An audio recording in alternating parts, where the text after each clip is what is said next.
the Night's Watch use to protect Westeros from White Walkers? They hold the wall. Hold the door. Hold the wall. Her door. That joke. Dedication. All right then.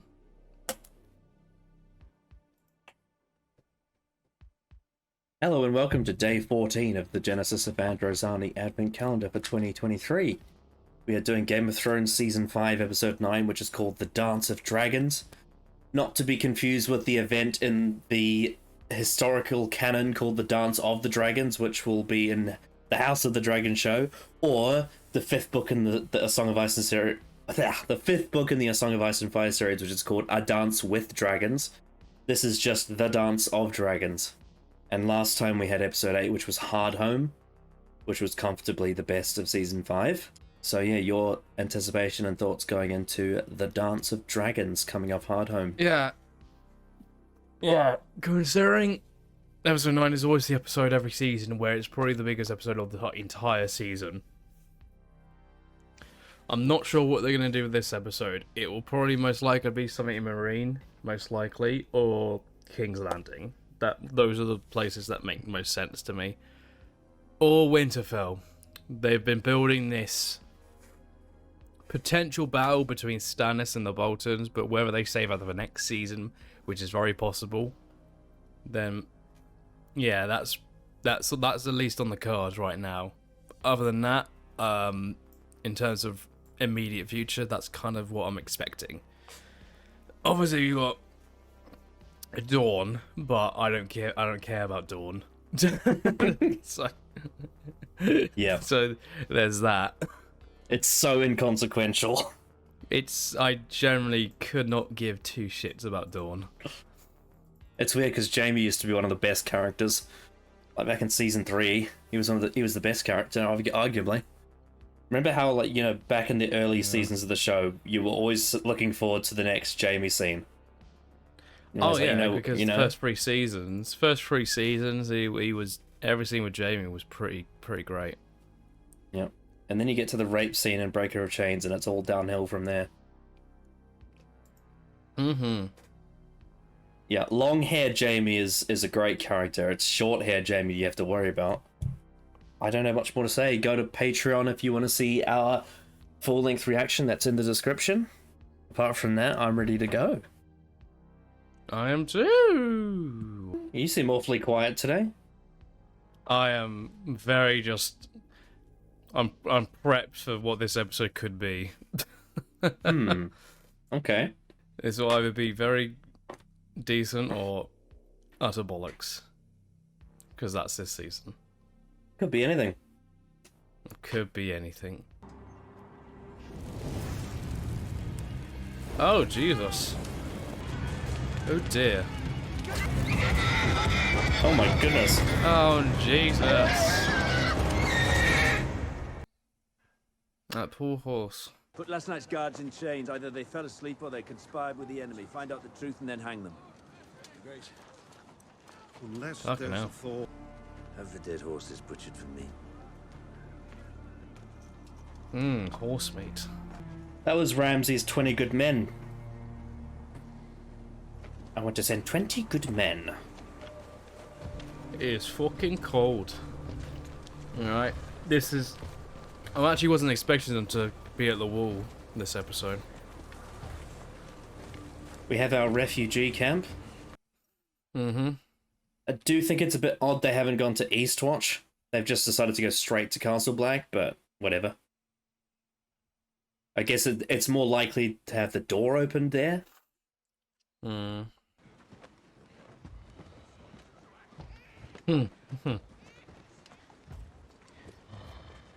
He's a tired old boy. Yeah, he's fucking exhausted. Yeah, Ollie. He ain't happy.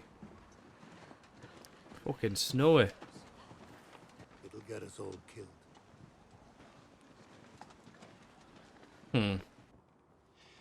I'll be gone for a few days, Princess. I want to hear all about the Dance of Dragons when I'm back. Read it yourself.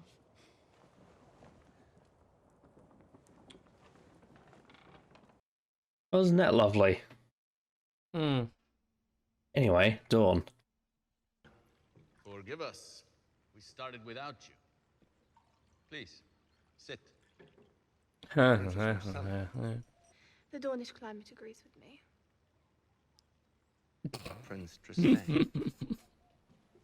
Let us drink to Tommen, the first of his name, King of the Andals and the first men, Lord of the Seven Kingdoms. He's having a very, very great time right now.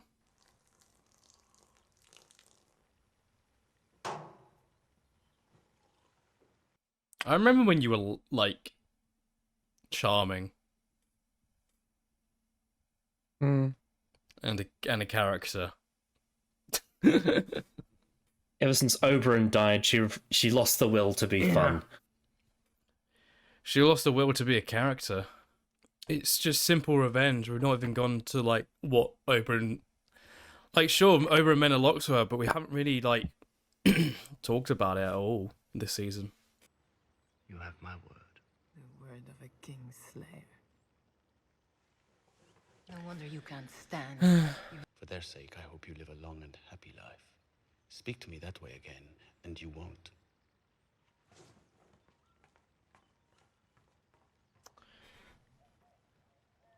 And that's about much complex as you'll get.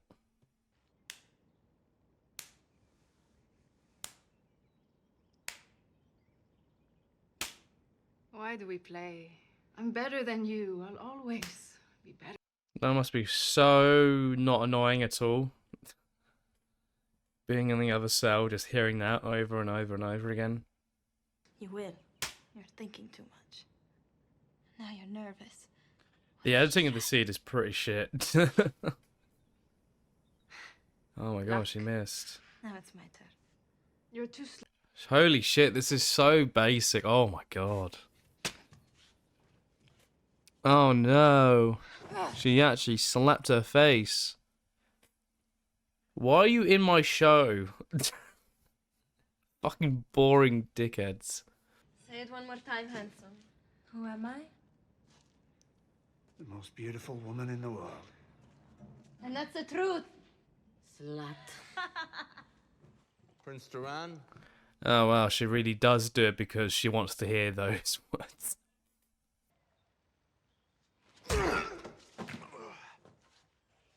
If that's the condition, that's funny. Perhaps some soup instead.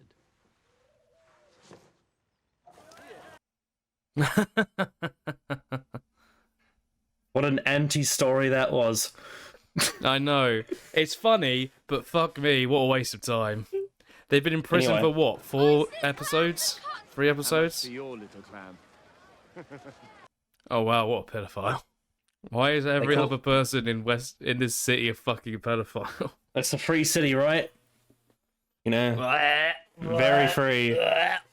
Anyway, oysters, clams, and goggles. I still can't believe he eats oysters with vinegar. That must be so bitter. Well, he's a bitter man, Connor. You see, it's thematically relevant. It's digestively deep. Yeah, also, I just don't like vinegar. Or I don't really even eat oysters either. I'll just have some fish and chips, please. Some oysters, girl. I'm talking to you. What is it? You dead? No. Oh my god. Gal! Gal! Oh my. It's time to mark someone off the list. On behalf of the Iron Bank, Hello there. first to welcome you Hello to there. the free city of Bravos. I'll be sure to send a cask of the Arbor's finest your way. I'm afraid I don't partake.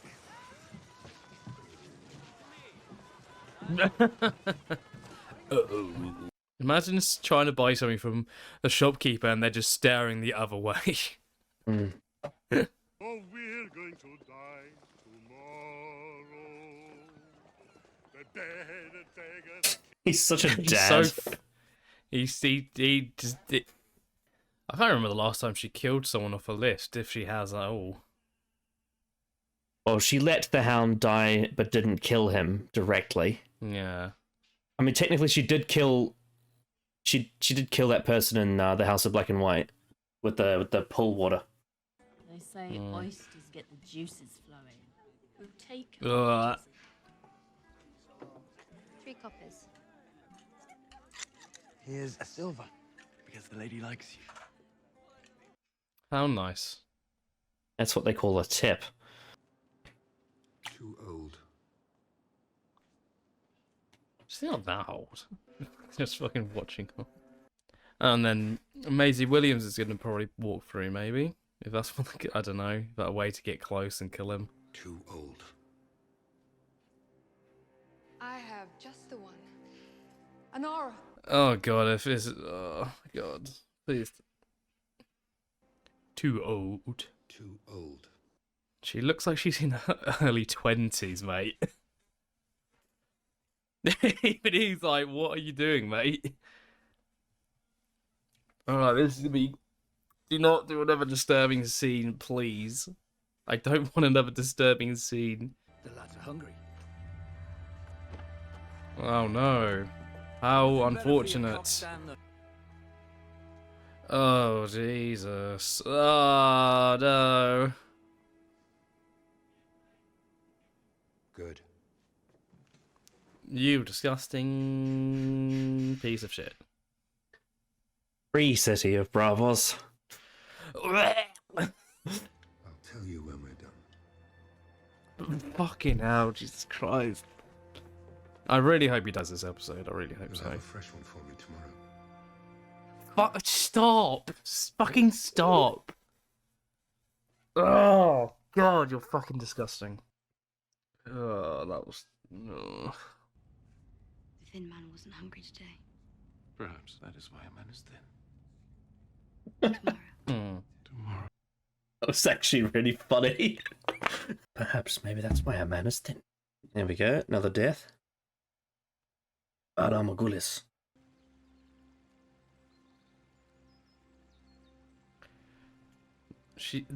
Girl in the middle always makes the same face. Mm. We're supposed to love and who we're not. The only thing that stays the same is that we want who we want.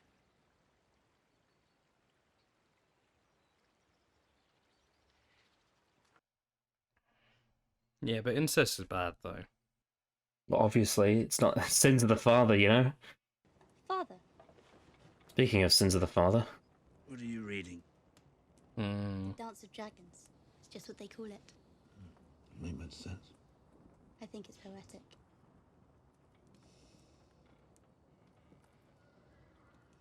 Oh, Stephen Delane's so good. Mm-hmm. Yes, there is. Good, I want to. I'm the Princess Shireen of House Baratheon, and I'm your daughter. Forgive me. Oh, this is going to be very sad. There's a reason they had that scene earlier with her and Davos. Where's my father? I want to see my father. It will all be over soon, Princess. Fuck off, you evil bitch. Let me see my father! Where are you, please? It's what the Lord wants. God, I hate her so much. No, it's not. Fuck off. I hate you so much. You're so awful. You're so awful. Lord of Light, show us the way! Mother, please! Mother, please! Mother!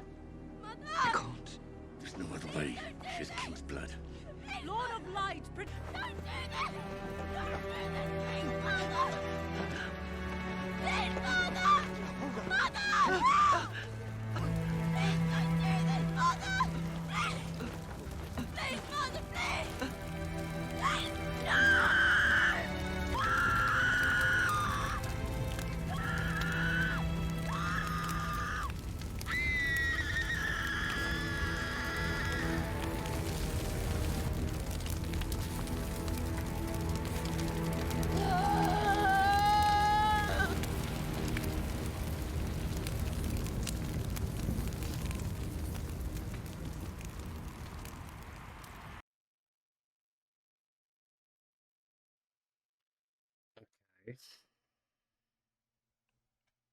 Oh.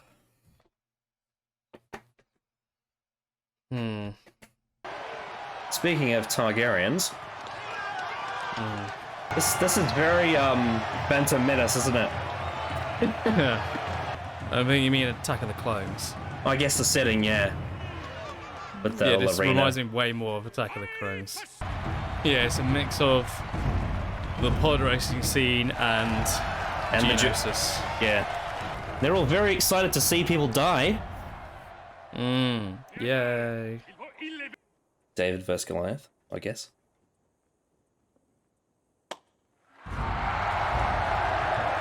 Perhaps you should go find someone who does. People used to bet against me when I fought in the pits. I've spent much of my life in this arena, and in my experience, larger men do triumph over smaller men, far more often than not. Has your experience ever involved any act? That was a good cut to Tyrion there.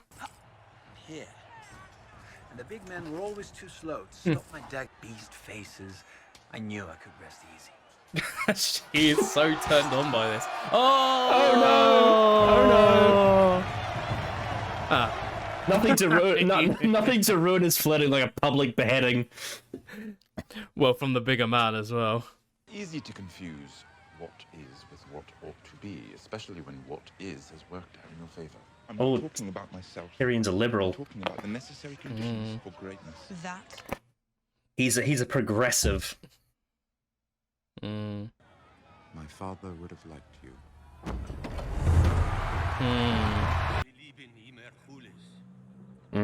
Recognizes that voice. Yep.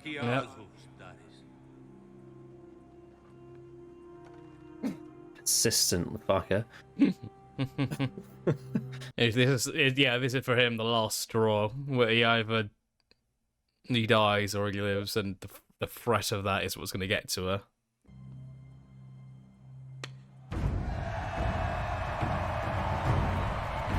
She's ultimately giving him what he wants. Yep. They should do a Royal Rumble.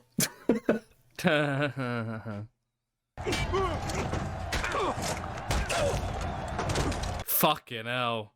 That looked brutal. You notice how all the fighting in Westeros is I yield, whereas here it's I die? Yeah. There's no backing out of the fight. Oh no! Bastard. Yeah, England is great. Yep. Ooh. Oh, she's so conflicted.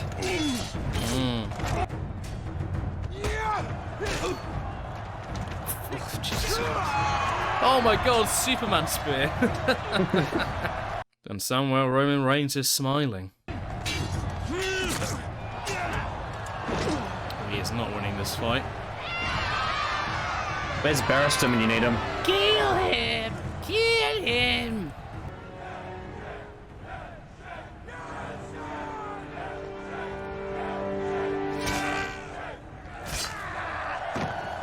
Ah, saved just at the last moment. I'm not sure why he did that, but I guess getting rid of probably the best fighter probably makes sense, I guess. Well, it gives him an opportunity.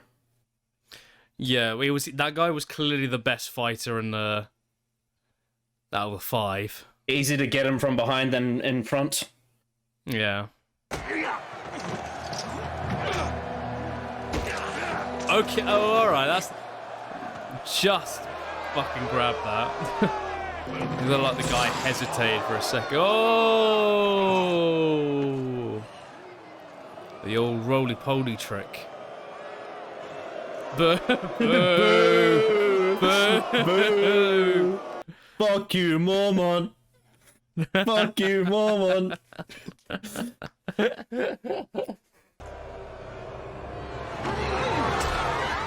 Oh my god! Sons of Harpy! From behind. Come on, at this point, you've got to be like, he's fucking devoted. Oh shit. Oh my god, there's like loads of them. Oh my god. Oh, Jesus. Oh, God. If you looked up a bunch of CGI humans just running around, look like proper PS3, free graphics. Nope, one side gone. Oh, no. But I don't really care about him.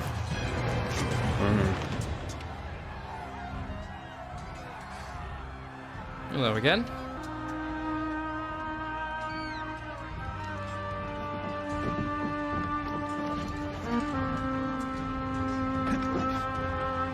Yeah, I really don't care. I really don't care about that person. Go on, Syrian. Yeah. Juro actually might be the third best character of the season in terms of like what he's gone through. Yeah, he's one of the best characters of this season. Yeah. Yeah. The only thing that holds him down is the whole boat trip. Yes. Oh my God. Fucking. It's his journey is a Oh my God. Yeah. His journey's a geographical nightmare. This really is Geonosis. Yep. All right. How like they're surrounded. How on earth are they gonna survive this?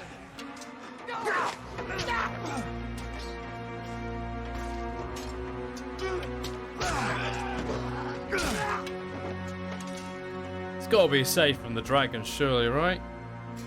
Something like that. Dance of Dragons. Yep, thought so.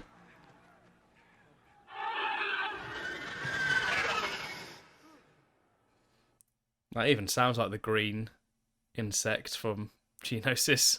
Oh.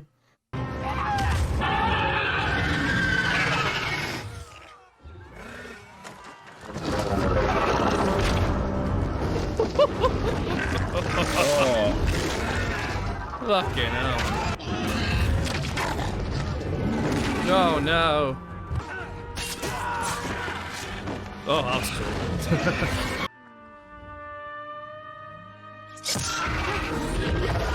Oh, Jesus. Did I hear somebody change? It looked like it changed for a second, I don't know. I will say, the CGI on this isn't very completely stellar. Oh my God, that green screen! Oh God! It's very obvious. Oh my God, this doesn't look great. The CGI is pretty poor. And even that green screen isn't great. Oh, Jesus.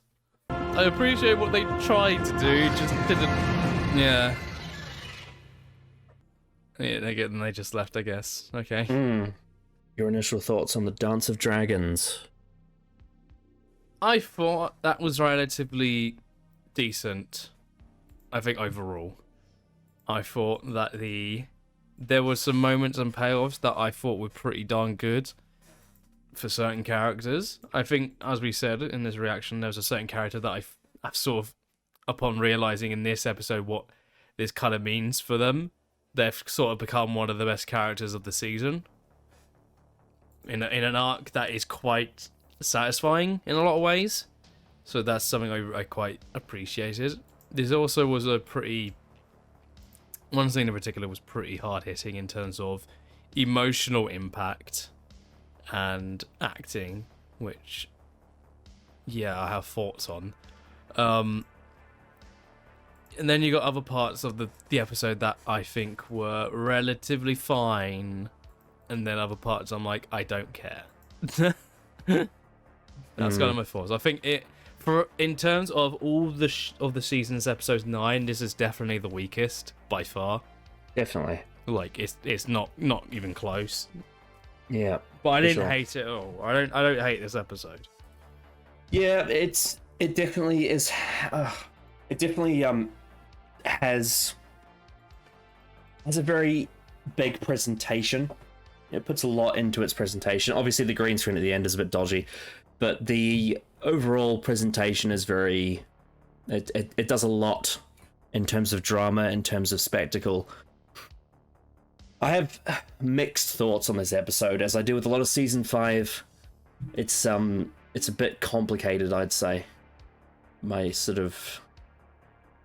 yeah, there even within the same scene, there are things that I love and hate about it, and there's massive clashes between presentation and context of story, like implications. So I guess the best way to really go into what that all entails is to focus in on characters, right? I think the thing from this episode that really exemplifies exactly what I mean by a clash between lots of positive and negative is probably the stuff with Stannis for me. And the reason why I say that is because I don't think, from a storytelling perspective, I don't like this creative decision. Mm-hmm. Because I don't think it's actually... Well, firstly, this whole thing of this character's army is being beaten both by poor weather, so, you know, snows that happen to be happening, you know, and also the fact that Ramsay sends 20 good men to burn down some of the, you know, burn the horses and tents. I'm finding this decay of Stannis's forces to be quite anticlimactic because it doesn't... There's not really any tension to it. There's not really any story. It's just... It's just things aren't going well. And there's things... It's largely out of their control. Yeah, but the guys know the North better than them. I feel like that's just not an excuse. So if I find that very strange as a reason as to why they're getting so underhanded by, you know, the Boltons, who are just seemingly just handing it to them even without even fighting. Yeah, it's the whole thing of Stannis is beaten by bad weather is quite ridiculous. The reason why they do this is so they can set up what they do in this episode, which is they get desperate to the point where he believes the only way forward is to sacrifice King's blood. I don't believe this story. I don't see Stannis as a character going to these levels. I don't see his character making that decision to go ahead and burning his daughter on the pyre. Not only someone who is his daughter, but also, you know, if you're wanting, politically speaking, if you're wanting to be a, you know, a king that actually has, you know, some kind of impact on the world, you need to have an heir to follow you after you die and take your place. And Shireen is his only heir. You know, he doesn't have any sons. So the idea that he's burning his only heir, it seems really counterintuitive to what he actually wants as a character. And on top of that, it's being set up what kind of connection he has with his daughter, and they try to sell this whole forgive me thing for what he's about to do. But I don't, and I can see that they really try to earn it. They try really hard to earn this moment, but I don't think they get there. I don't think they've done enough to convince me. I don't know if you noticed, but my reaction was very much okay. I don't know if you noticed that. Like, yeah, I did notice that. Was not happy with that decision. I don't know if that is something at this point for Stannis. It feels like it's been a sudden, just because they've been in deep snow, they've been stuck for the last episode or so. Suddenly he's now going, okay, this is my last resort. I don't think... It feels like it's happening way too soon for him to get to that point of sacrificing his own daughter, who he clearly loves. I feel like you need to do way fucking more than they are in like deep snow, bad weather, and somehow Bolton's men managed to kill about hundreds of horses and a couple of really good, you know, soldiers. It feels extremely forced. It doesn't feel natural for this to be at this point. The choice he makes. You know, if it was he didn't even have. He had a very small conflict with Lysandra, and that was kind of it. And that was like what, 3 episodes ago. Yeah, and we haven't the, really gotten anything else on that since. And now this episode, suddenly we're sacrificing his daughter. In while a very, very well acted scene, the music was great, the direction was really good. Mm-hmm. In terms of a creative narrative perspective, I'm not happy with this choice. I think this is a really, really bad move. Yeah, and this is a mess. You know how I talked before in the season 4 finale about taking elements and twisting them because of the differences that Dave and Dan seem to have a problem with, is that the reason why they did this scene is because George R. R. Martin revealed to them in the next book, The Winds of Winter, there is going to be a scene where Shireen gets burned by Melisandre. But the difference between those two very different scenarios is that Stannis Baratheon is not with his daughter in the books at this point.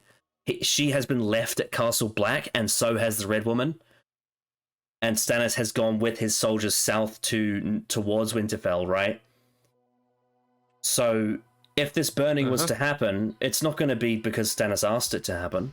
It's going to be because the Red Woman chose it to happen. And that is so much more in character for Stannis to get blindsided by that, by having the Red Woman make that sacrifice without his consent. That makes way more sense to me than the man himself becomes so desperate to win that he ends up burning his daughter because it's, king's blood.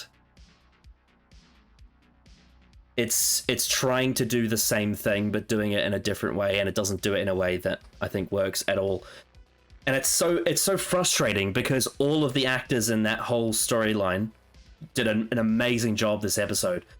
Stephen Delane, Liam Cunningham especially, they all put in so much into their performances, and the direction as well, and the music. Like it was staged perfectly, and like the way they played that scene, you could see so much behind the eyes of all the characters in that scene, and it's very frustrating to watch because I'm watching a wonderful presentation of a scene. I don't like the way that it's written, if you get what I mean. Mm-hmm. And that's what sucks about it, is you have something that at its core is poisoned, but the presentation of said thing is really well done, and that's the annoying part of it, really. You've got you got one of Stephen Delane's best performances in the whole show, and it's over a scene where his character's kind of ruined. It's such a weird juxtaposition, if you get what I mean. Mm-hmm. Yeah. Yes. Yeah. They do. Yeah.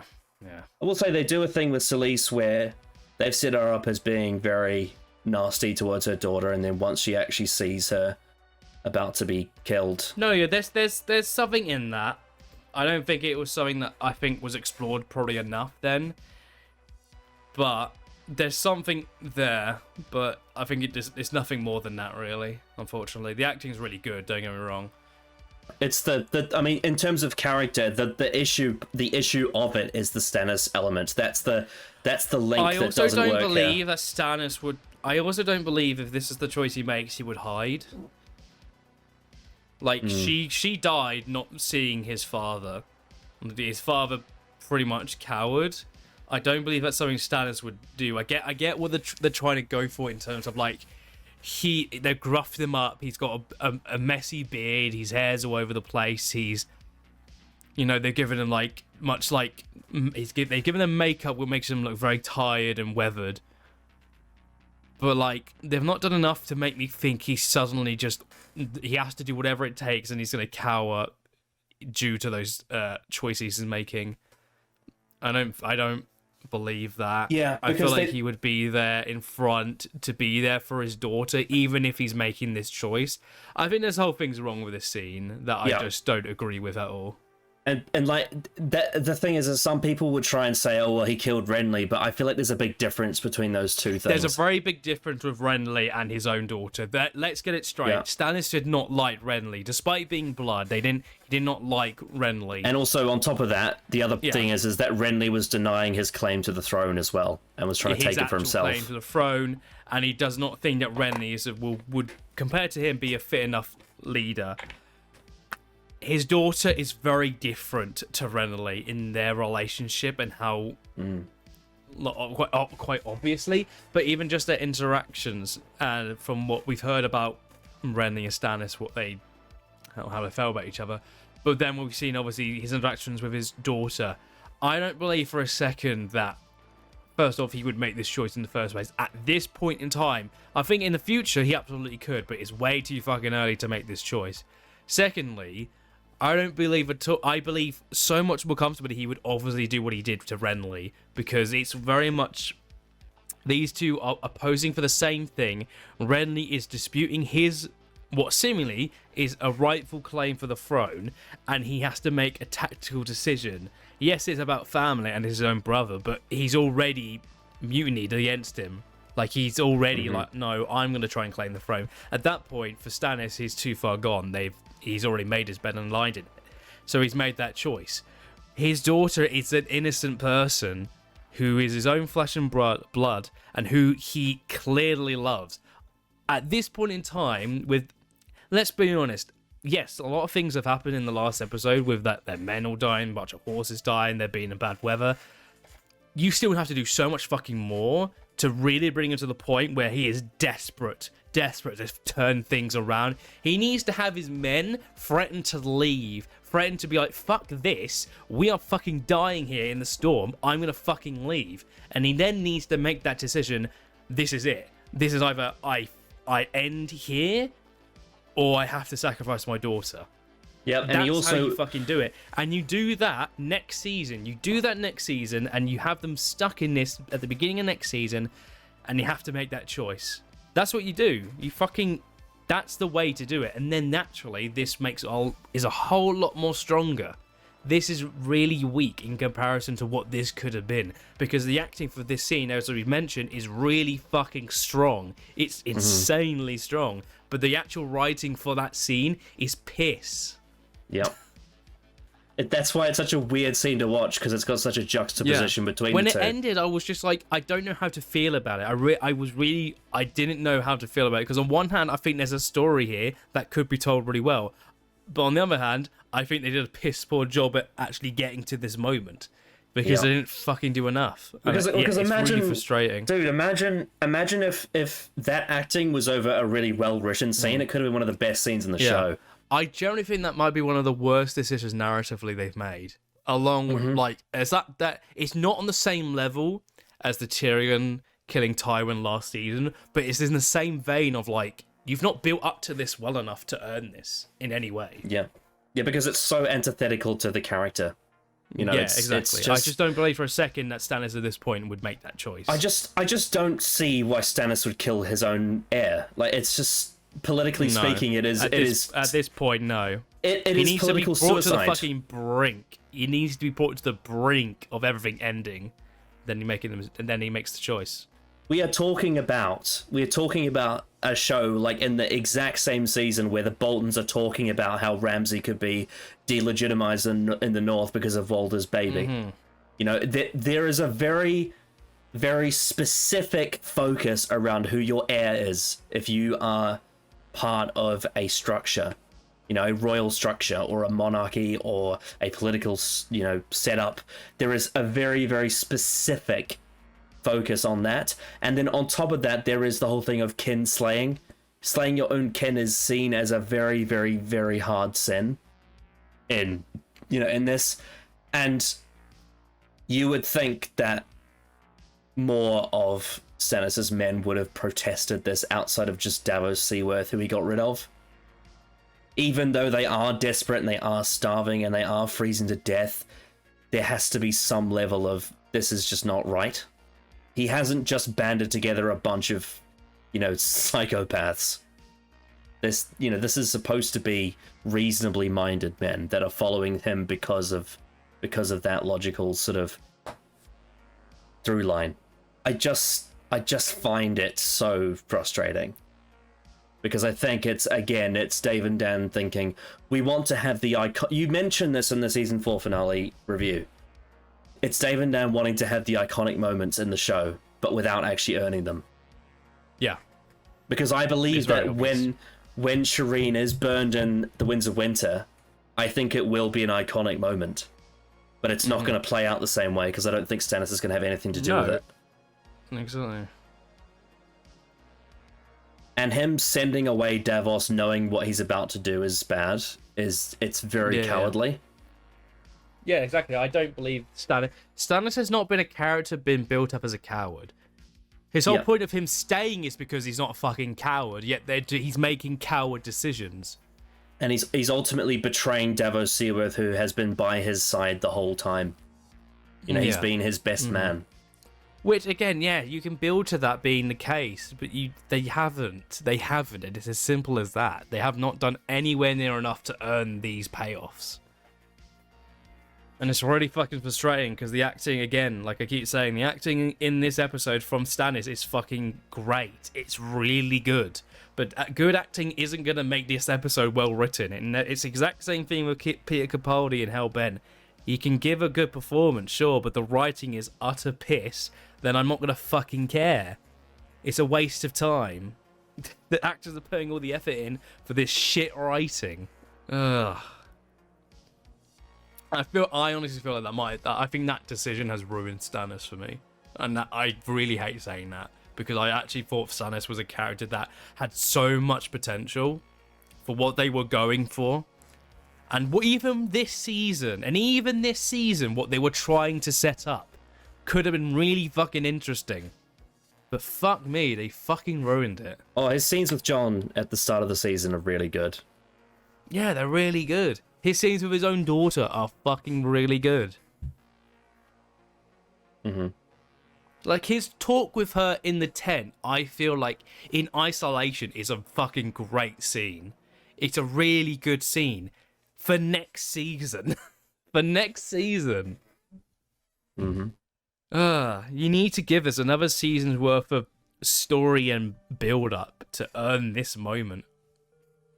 Have them what they could also could have done is have them actually go for a battle against the Boltons at this season, fail, retreat, and have that be the moment where Stannis starts to lose it, like, really badly. Men start to leave, they start losing their horses, the storm comes in. Then at that point, because they've already had that failure of trying to take over Winterfell, he then can make that choice. If you're going to make changes from the books to this, because I doubt that actually happens, what I've just suggested, that would still service the idea what they're trying to do. To be fair, it's a bit difficult to say because it hasn't happened yet. It's supposed to happen in the book that hasn't come out yet. But you get what I mean. It's extremely unlikely to happen the same way as it does in the show, because they're not in the same place geographically. Yeah. Stannis is creeping on Winterfell, and Shireen is still at Castle Black with the Red Woman. Like, there's so much that would have to happen. But if you're going to make changes, if you're going to adapt it differently, which I am perfectly fine with, I don't give a fuck about that, you need to still pay this off realistically. You got to pay this off naturally, and they haven't done that. And it's as simple as that, and that's really fucking annoying. As I said in the last episode review, Hardhome is something that doesn't happen in the books, but that's great. It's a great addition to the show. Absolutely. This, however, is not. Because it ruins Stannis' character, and it sucks because in ruining his character, he gives one of, if not his best acting performance in the show. It's just such a weird, frustrating detail, isn't it? And one of the things that Stephen Delane has often said in interviews is that part of the problem he always had doing this show is he never really understood what the writers wanted out of him. He never really understood what am I doing with this character. He just had to really improvise, and a lot of the time he was asking Liam Cunningham, what do you think I should do? Because I don't understand this. Because he's a big believer in, for him to give his best performance, he has to really understand what the character is and what he wants. Of course, and you do. As actors, you need to understand what you're trying to portray. And the issue is that the way Dave and Dan write him in the show is so confused because it's just too different. And there's so and I've said this before on Twitter that, you know, in the book, Stannis is, well, he's certainly my favorite character that isn't a point of view. Maybe on par with someone like Tywin, although I think Tywin's a bit better in the show because of Charles Dance, but his death scene is better in the books. But in terms of all characters that aren't point of view, I think Stannis is probably my favorite because he's so well done and he's so consistent, and the way that they actually unveil his character and the way that they execute it, it all just works so much better. But in the show, the way that David and sort of change him around a bit, it's so confusing. Like, they give him this weird horniness, and then they make him desperate, and he has this sort of cowardice fear, and then he burns his daughter. It's just like, there's so many things to his character that are so all over the place, and it makes it really difficult. And they don't earn the dramatic moments the same way. So yeah, there's something to this scene, but it doesn't work because they don't earn it, and that's the biggest issue. And you know, they have that whole scene where before Davos leaves, he gives Shireen that little stag that he made for her. Yeah, you know, which was nice. It's their little farewell. But it's just, you know, it's just kind of, it's sort of setting you up for heartbreak and for shock value, I guess you could say, from a dramatic point of view. Yeah, I'd say so. You know, they wanted to have a big moment in episode 9, and it just kind of, because it's not earned within the context of the story and the characters, that's the issue, really. And I blame Dave and Dan for that, because everyone else did really well with the whole episode, with the storyline. Like, the actors and the direction and the music was all top tier. But the issue with it is the writing. That's the part that doesn't get it right. And yeah, you're probably gonna see quite a bit of that for the rest of the show. You know, you got all these talented people working on these scenes, and the one major thing that's letting it all down is Dave and Dan's writing, not earning the drama. Yeah. Yeah. And it's such a shame, because Stannis is one of those characters that I always want to love, but the show just doesn't let that greatness manifest properly. And you know, you get little moments where you see it, but it's never really fully formed. But yeah, it's a massive blunder, unfortunately. It is. Deary me. I loved Liam Cunningham's performance. He was great with that scene with Shireen. Very adorable, you could say. When I come back, you have to read me the Dance of Dragons, princess. Alright, let's move on to Castle Black. I do think we need to discuss why they decided to go from the front. So when the ships that Stannis gave them is at Eastwatch by the Sea, which is the right side of the wall. When they would have gone to Hardhome, they would have taken the ships from Eastwatch up to Hardhome. What I don't understand is why they don't go back to Eastwatch and then, you know, come across. Why do they have to go to Castle Black through the gates? Because we need to have all the men look over all of the wildlings walking past. Yeah, it seems like a bit of a risk to me. For the conflict. That's why. Yeah. I don't get that personally. I don't think that really works. Literally, you can take the ships past the wall. You can literally take the ships past the wall. You don't have to they don't have to go through the wall. You can just take it past the wall. I mean, if it was a situation where the ships had to dock for an emergency docking north of the wall, like, yeah, I'd understand that. But there's no indication to say that those ships were damaged. You know, turbulent seas, yes, but that was not part of the Hardhome thing, was them the ships weren't torn in a way where they'd have to dock earlier than expected. So I don't agree with that part of it. I think that's a bit strange that they came back at Castle Black. which is a very long walk, by the way. But then they enter, and of course there's that scene with Alistair Thorne letting them in, talking about, you know, what is that line that Thorne says to Jon Snow? I can't remember what it was now. You have a good heart, Jon Snow. That's why you'll get us killed. Yeah. Or something like that. Yeah, that's the one. It's like a backhanded compliment. Yes, it's like, you have a good heart. But, yeah. Of course, Ollie is not happy with Jon there. There was not much more to the stuff at Castle Black than that. It was just a brief scene. That was pretty much it. Just a fallout from Hardhome. Again, like I said, just geographically, I don't think it makes sense. I think it was really risky to bring them in front of the wall. Okay, from there, let's move on to your favorite part of the episode. Let's go to Dawn. Jamie Lannister. The thing is, there were only a couple things from Dawn I actually did like and thought were funny, but the actual things they think I want to care about were pretty bad. Yeah, so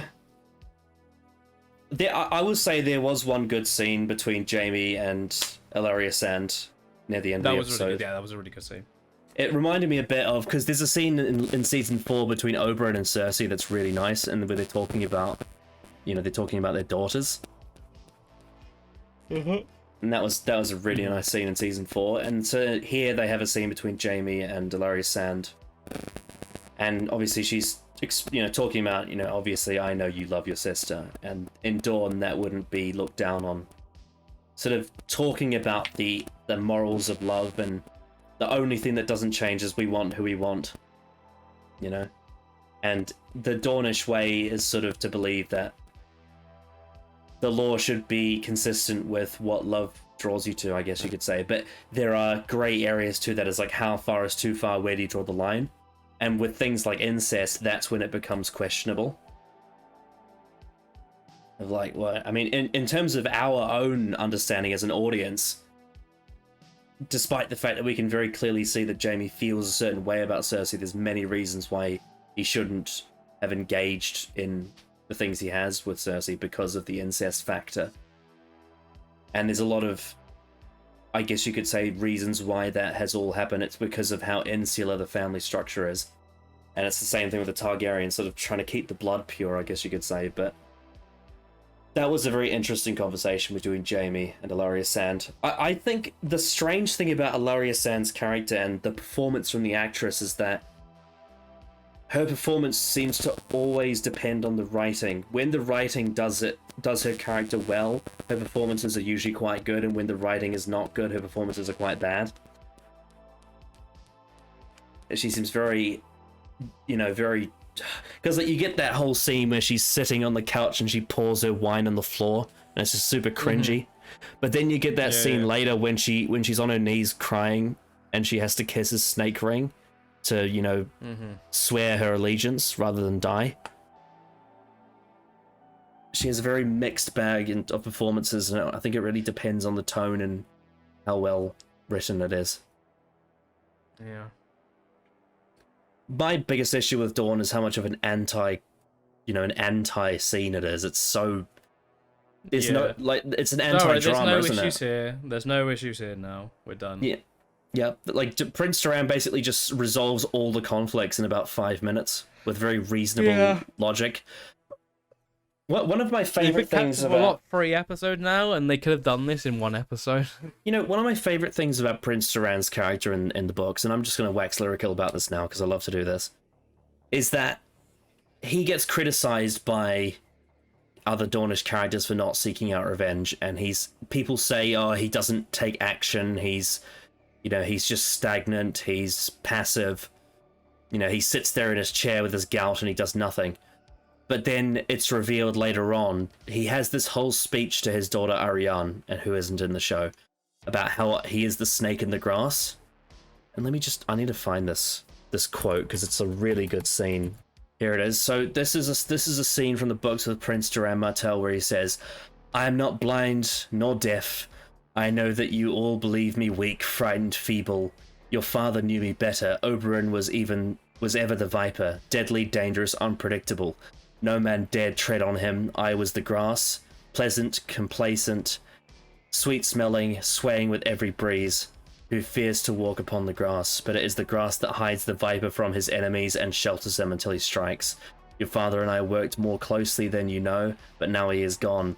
The question is, can I trust his daughters to serve me in his place? Like, this quote here really emphasizes what the way his character is written in the books, is that he comes across as very feeble and weak and very non-threatening. But the whole point of his character is that actually he's waiting as like a snake in the grass for the right time to strike. And he's having to lie to his own family to make that happen because the secrets he's keeping are so confidential. But of course, as I explained earlier in the season, they cut out the entire storyline with John Connington and young Griff. You know, that whole part of Tyrion's plot that was, you know, the whole connection to Illyrio Mopatis and Varys. That's all very connected to Dawn in the books, but because they cut that out and they cut out Arianne, Prince Doran no longer has a I am waiting to strike because they cut that entire thing out, so they can't do that anymore because Doran doesn't have a plan because that plan no longer exists in the show. So instead, they just have him resolve conflicts in 5 minutes and make Ellaria swear allegiance to him or die. And I think it really... It's a really big, like, it's wasted potential, really. That's the main problem with Prince Doran's character, is you're wasting so much potential that is all there. It's all in the source material, but they're choosing not to use it. And I feel like this all comes down to the fact that Dave and Dan wanted to get the show finished by a certain time. And I think that was a massive mistake. You mentioned before about Stannis' arc being rushed here, with him burning his daughter in the 9th episode of season 5.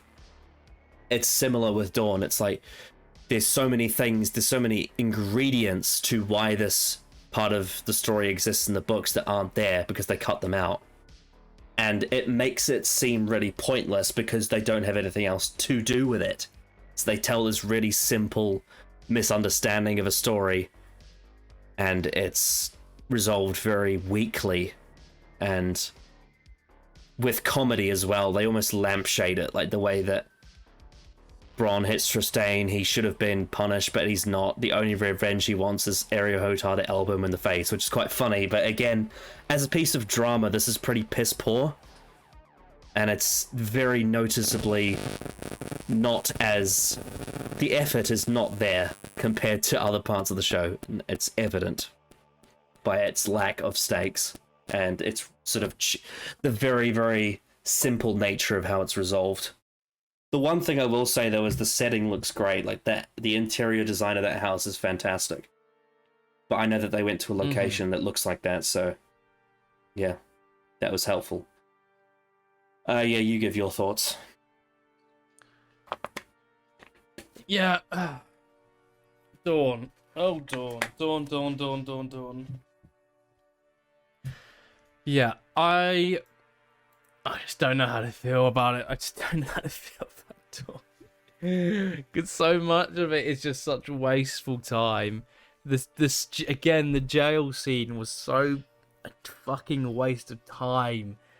Why are we wasting our fucking time on these scenes when I don't care about these people? These are so boring. These characters are so fucking boring. The scene with Jaime, I did think was really good. I thought the bits with Bronn, I thought that him getting punched in the face, yeah, that's funny, but it resolved nothing. Nothing of it was like earned or anything. It was just so strange, wasting time. We've wasted 3 episodes since they got captured in Dawn, and this is what they did to round that up. Bronn goes free and gets it's essentially a slap on the wrist when really it was an elbow to the face. So yeah, it's just very strange. There's no conflict at all. It just feels like we're spinning wheels here. What the fuck is the point of Dawn? It's very it's not very smart. It's very dumb. It's, you know, it feels like it's written by 10-year-olds. This whole conflict, it's very simple. And lazy, I'd say. I would go as far as to call it lazy. It's so much wasted screen time on this really not necessary story like they just had to find a way to get JB out of King's Landing for this season so that they could lock up Cersei. And this is how they decided to do it, and it's really stupid. And like you said, the Sand Snakes are just cringe. They're just not characters. And what sucks about this is that there's this whole point of view chapter in A Feast for Crows where Ariane Martell talks about her childhood with the Sand Snakes and how their whole sisterly relationship with each other, and how this whole, very female dominant royal family functions. And it's like, it's so interesting to see her to really hear her thoughts and have her unpack all this history. But in the TV show, we just get them slapping each other's wrists and calling each other a slut. Like, it's not good character. It's just really stupid. I don't know why anyone would want to watch that. Mm-hmm. What is the value of it? It's so pointless. This used to be a show that was known for not wasting a single minute. Used to be a show where every scene it really... did. It used to be. Back in season 1, it felt like every scene had meant something. It had a purpose. And it was so full of rich substance. But now you get scenes like this where it's just kids playing around and, being dumb, really. Marcella Baratheon is such an underdeveloped character here as well. Especially compared to her brothers, Joffrey and Tommen have so much more going for them. Yeah, she doesn't have a character really at all. She's really bland. Mm-hmm. Her character trait is, I am in love with Trystane and I love it here in this weather. Yeah, the climate suits me. Uncle! Like the way she says uncle! What are you doing here, uncle? It's just rubbish. It's just rubbish. Yeah, I don't have much more to say about Dawn, to be honest. Ugh. Yeah. Right, let's move on to Bravos. Yes. Yep. So Very Arya... long sequence this was. Yeah, Arya is playing the Oyster Clams and Cockles seller. There's that really creepy guy that says, how much for your clam, little girl? That was really creepy. Every person in the city is just, for some reason, a massive pedophile. Yep. I think one of my favorite lines from Bravos, I mentioned this in a reaction, was when she says the thin man didn't eat any oysters, and then he said maybe that's why he's so thin. That was quite funny. I don't know how fat you can be eating oysters, to be fair. Yeah, they're pretty healthy, actually. Seafood on the whole... Fish, in general, I doubt you get fat from. I mean, the only thing that's a bit dangerous about it is obviously the salt water and the harbor waste, I guess you could say, but... Yeah. Oh, yeah, but in this world, no one gives a fuck about that. Yeah. But the actual hygienic value of fish is very high. It's a very healthy thing to eat. But he seemingly knew that because I feel like her lying was quite obvious.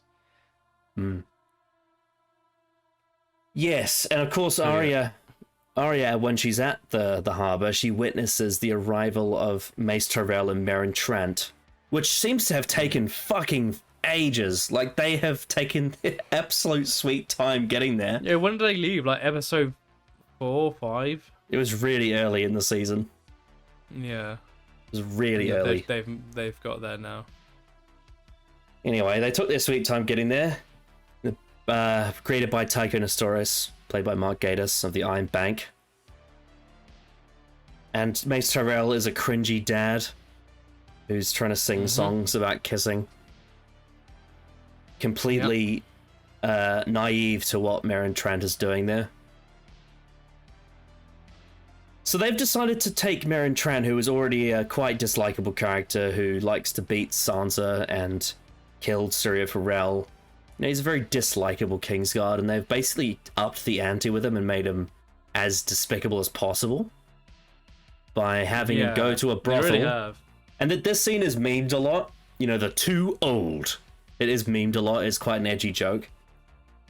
But basically, they show us that Meryn Trant is a pedophile. Yep. And Arya... Again, everyone who just comes to the city, every single one, for some reason.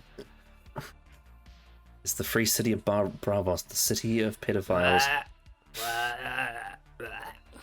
And Arya is afraid that not only is she going to be seen and recognized by Meryn Trant, because obviously he knew her from King's Landing in season 1, but also that they're looking for someone younger. And there's that guy, that soldier that's with Meryn Trant that grabs an oyster from her. Mm. And there's a sort of tension around that. And so this is sort of part 2 of this specific thing. I think that in terms of thematically speaking and sort of Arya's character, the one element that is interesting about this is that it is really testing her ability to stay anonymous and to stay with that character she's created for herself. Because Meryn Trant is there, it's bringing Arya back out of her. Mm-hmm. And it's sort of, what it's doing is it's taking away that facade she's putting up and it's bringing the real her out, which is what, it is the opposite of what a faceless man should be doing. And it's really putting her a big challenge in front of her. And kind of what you have to do as a faceless man is you have to, despite your personal feelings, you have to let things happen. You know? Yeah. Horrible things, like what Meryn Trant is doing to those young girls. If Arya wants to be a faceless man, she has to understand that she has to not get involved unless it's her time to. Which is a really big test on her personally. I do think the sort of villainy of Meryn Trant is pushed quite far here. I think they're trying to make it, like, they're trying to make the audience hate him really hard. Yeah. I don't have much more to say on this. It's just sort of a continuation of this story they're doing. Yeah, very much at this point. Yeah. Another man dies in the House of Black and White to the water from the pond. Mm-hmm. Yeah. Yes, I preferred what they did last episode, I'll say that much. Yes, definitely. Yeah. I would pretty much agree. Yeah. I will say the setting is always great in Bravos, though. It's a very different locations. It's a very different place, you know. It's very in contrast to the rest of the show. Alright. Shall we talk about Meereen? Yes, we shall. The last scene of the episode. So, I have mixed feelings on this too. I have mixed feelings on everything in this episode. Let's talk about the positive first. Let's talk about Jorah Mormont. I'll let you have a go. I'll let you have a go. Yeah. His sort of season story, I think, has been really, really solid.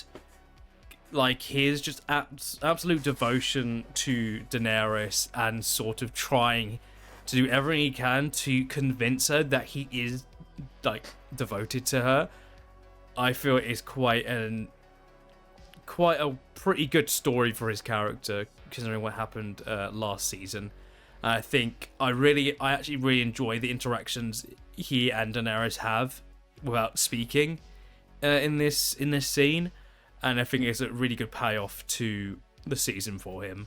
I think he's gone for a lot, and him just absolutely doing his best to just win this fight to stand the chance of trying to convince Dany to allow him to return to her fold. Yeah, I thought it's been really, really, really solid, and I think the acting for Jorah has been fucking great. Ian Glenn is really, really fucking good in this role, and I think he's been one of like the 3 best characters this season. Yeah, he's absolutely the highlight of Meereen by far. Mm-hmm. It's not even close. Easily.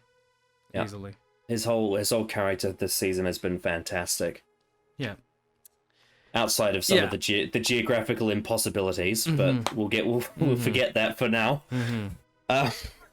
Yeah. So other than that, though, there's a lot of issues.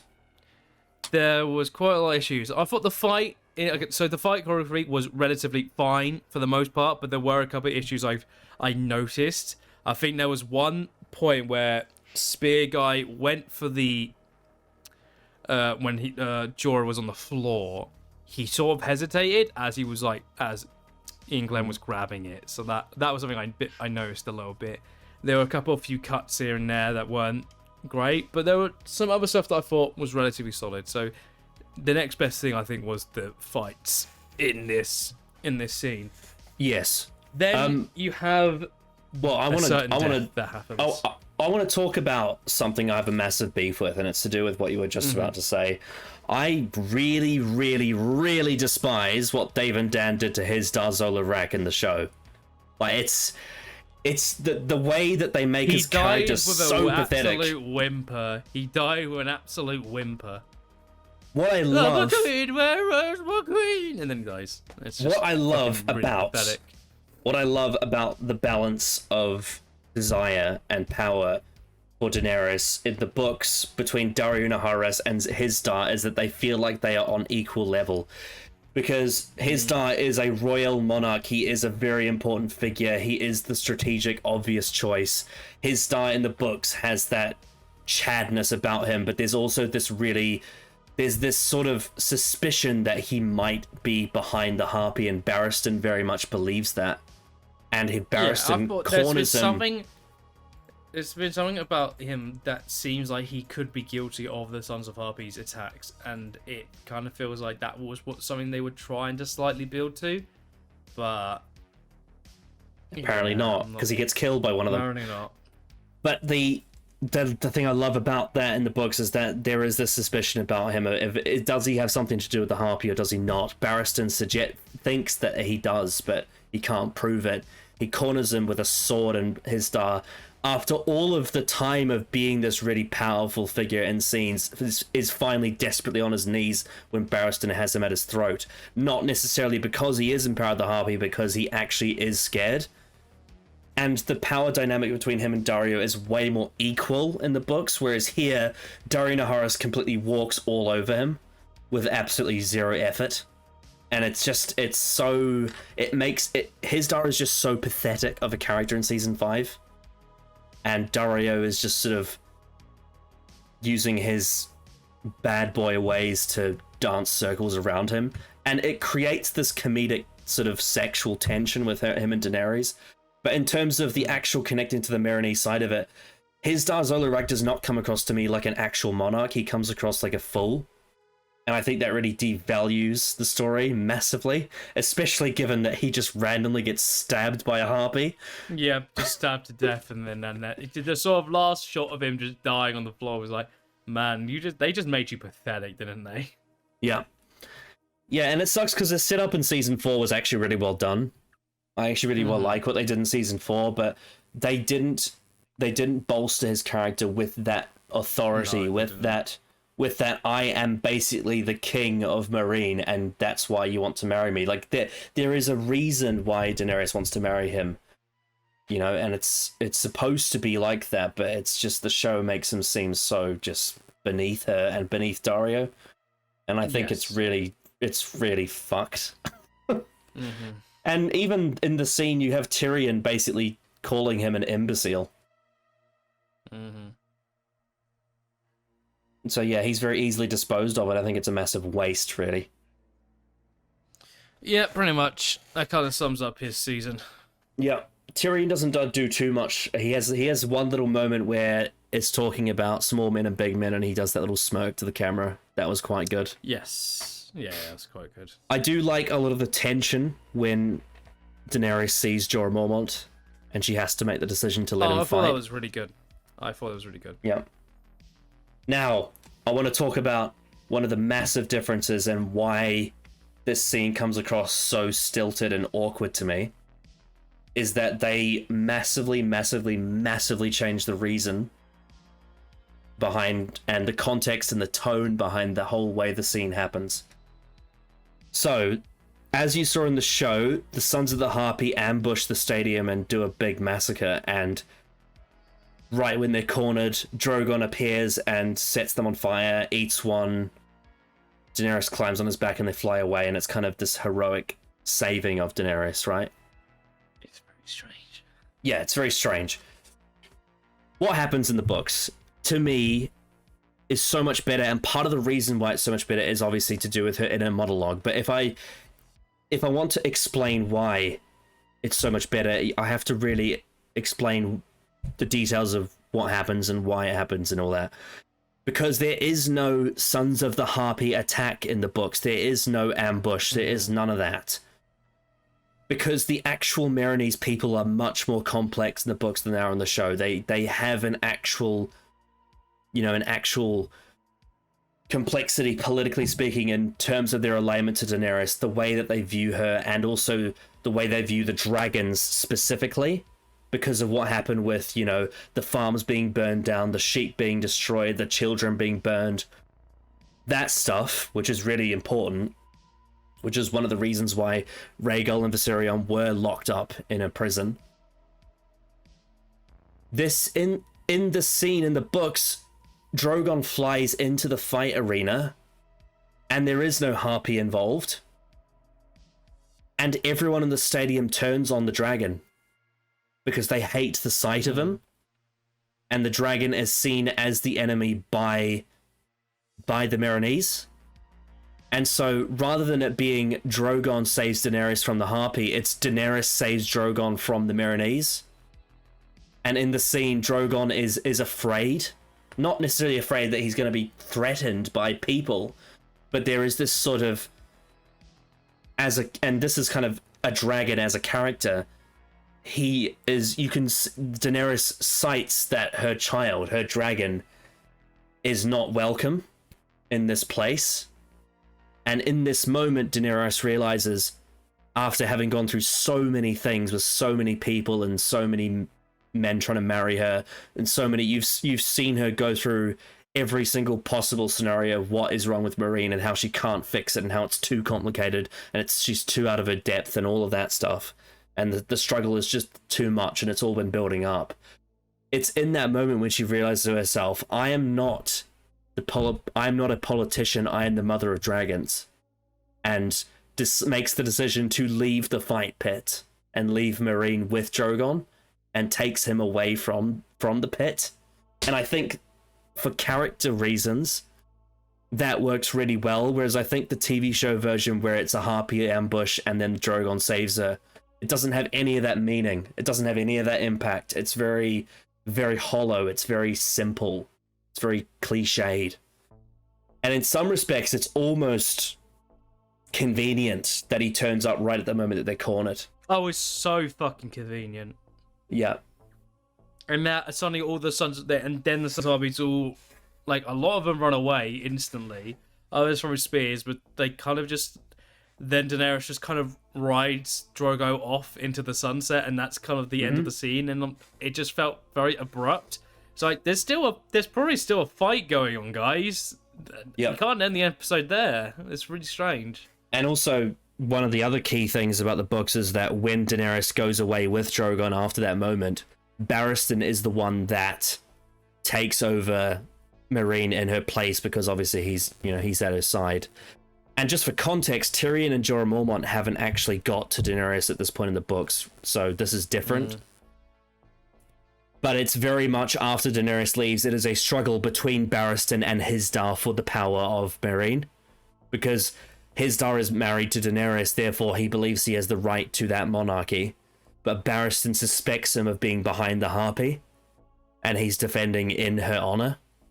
And obviously you have, well, not obviously, but the other element of that being Quentyn Martell wants to take the dragons from the prison and take them back to Dorne for his family, but ends up being burned to a crisp by Rhaegal and Viserion in trying to do so. So yeah, there's a lot more to it in the source material, and I feel like and it's funny because you know Blind Wave, right? Obviously you've seen lots of Blind Wave. That Blind Wave is actually how you found me. Yeah. Even Eirich from Blind Wave pointed this out, and how he thinks that the end of this episode is really, the tone doesn't work for the character. And how it misses. I think Eirich normally does have, at the very least, some decent takes at some points. Yeah, unless it's about Star Wars. Unless about Star Wars, then it's all good. Then literally everything about it is good. Yeah. But in Doesn't terms matter of what it is. in terms of this scene, he was right in saying that the way they change it, it removes a lot of the really good meaning behind the character decisions and why it all happens, and it makes it seem a lot less interesting and also make less sense. And on top of that, the green screen's really shoddy. It's fucking awful. It's really bad. The CGI for this ending is so terrible. Yeah, it's so goofy. Yet again, this was another thing where Dave and Dan went to HBO and said, look, season 6, you need to give us more money, otherwise this is going to keep happening. And I think they It's ambitious, but like, there's been ambitious, but then just knowing your limitations. It's the Top Gear quote, ambitious but rubbish.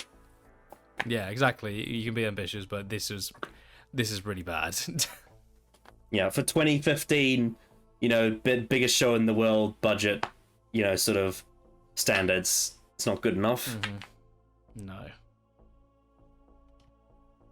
So yeah. It's interesting because this is an entertaining episode, but I had issues with every scene. Oh, absolutely, yeah. Yeah. It's a real mixed bag. So yeah, you give your sort of your the rest of your thoughts on the Marine stuff after I've just waffled. Yeah, just Marine again. We still don't fucking know who the Sons of Harpies are. We don't know what the point of them is, really. A bunch of them got fucking brutally burnt. So this is probably realistically, from what it seems like, this is probably going to be their biggest attack. Because this is a massive, massive attack to try and take out the Queen. And they're just, yeah. I thought what's his name? Dario? Is that his name? Yeah. I thought he had a couple decent lines in this episode that I actually quite liked. His sort of talking about him when he was in the fighting pits. That was good, yeah. When he was much skinnier, and him talking about, you see, in my but I always put the money on the little man winning. And then during their conversation, the two guys fighting, the little man just gets fucking beheaded abruptly, which I thought was quite great. I thought that was a really good moment. Yeah, it's just a shame because other than Ian Glenn, I thought that was the highlight of the Marine scene for me. It's just a shame though, because the dynamic between Dario and Hizdahr would be so much better if Hizdahr was on his level. If they felt like they were balanced but different. Yeah, but it very much seems like I am the big jock and you're the little nerd. That's the sort of dynamic it is, really. That's what it is, and it's really strange, and it's not really interesting in that regard. I still find him interesting, but I want more. This whole thing, if Hizdahr was actually characterized as a strong monarch and Barristan was still here, it would be so much better. One also thing I did notice from Marine in terms of the CGI is whenever you look at anybody running on the higher ends, on the top ends of the stadium, they're moving very much like NPCs in a video game. It's quite hilarious. Yeah. It's very noticeable when you look anywhere other than when they want you to. Yeah. Yeah, there's been quite a few moments this season where they've basically gone, look, next season you have to give us more money or this is just going to keep happening. So we don't have the budget.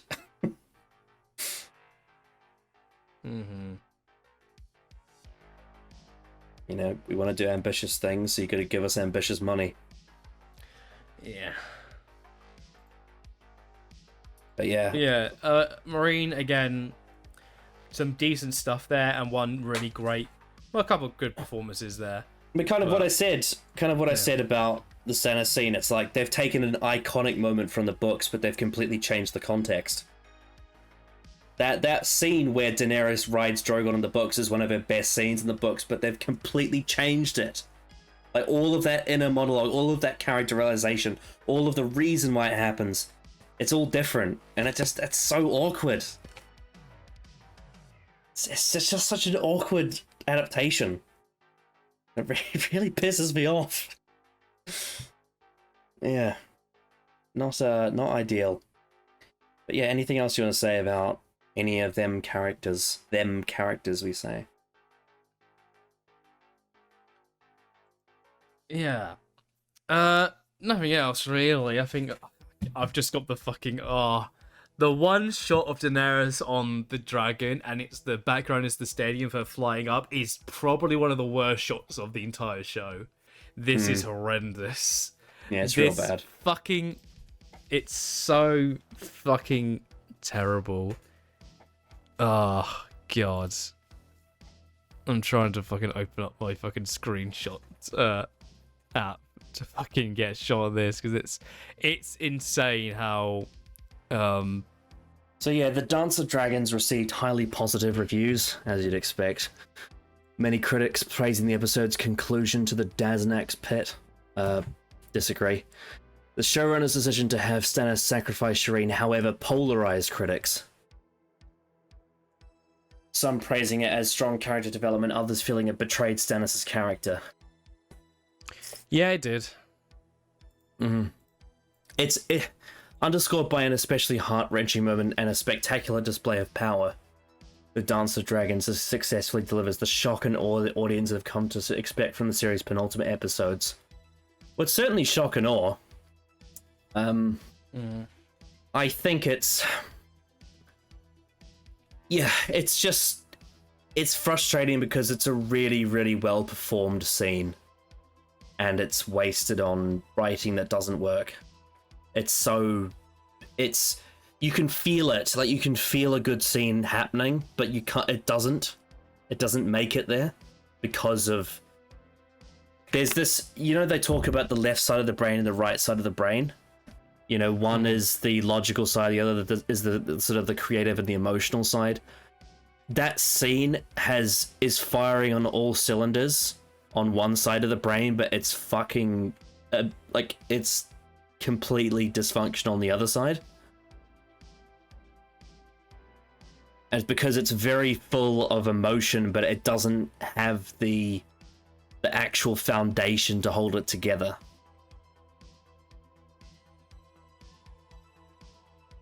Yes.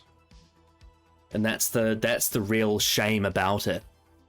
Is that those actors and that the director and the music, they put so much into that scene to try and make it great, but it just doesn't have the writing to back that up, and that's the real waste of it.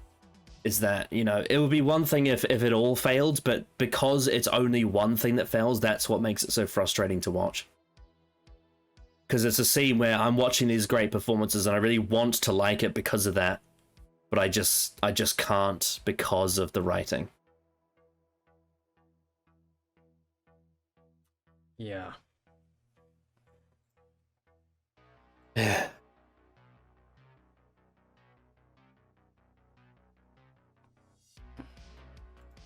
Very, very angry.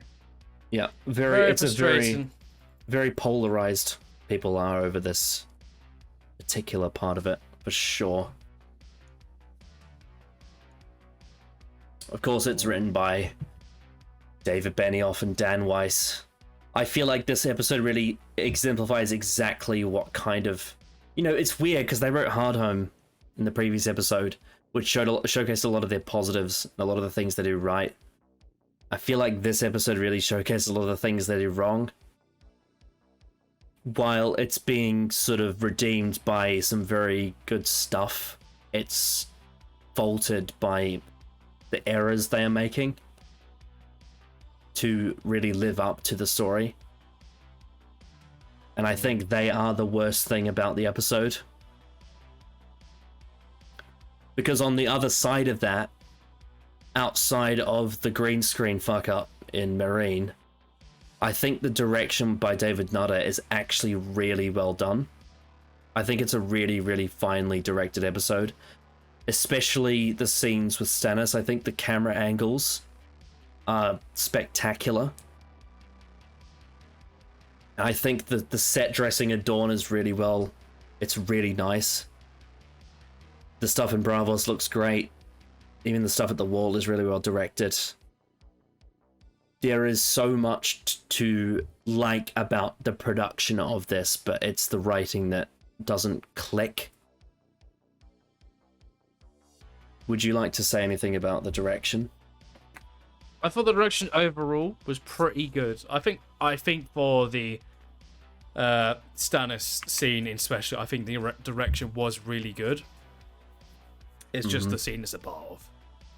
I mean, I thought the direction overall was pretty solid. Other than, I think the ending. I think obviously the CGI being as piss as it was doesn't help things. Yeah, the Stannis scene has like the best camera angles, but it has the worst writing.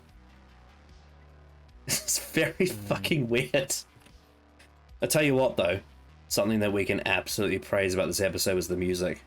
I thought Raymond Javadi did an absolutely stellar job with the music in this episode. Yes, I thought the music was great. Music, as always, is great.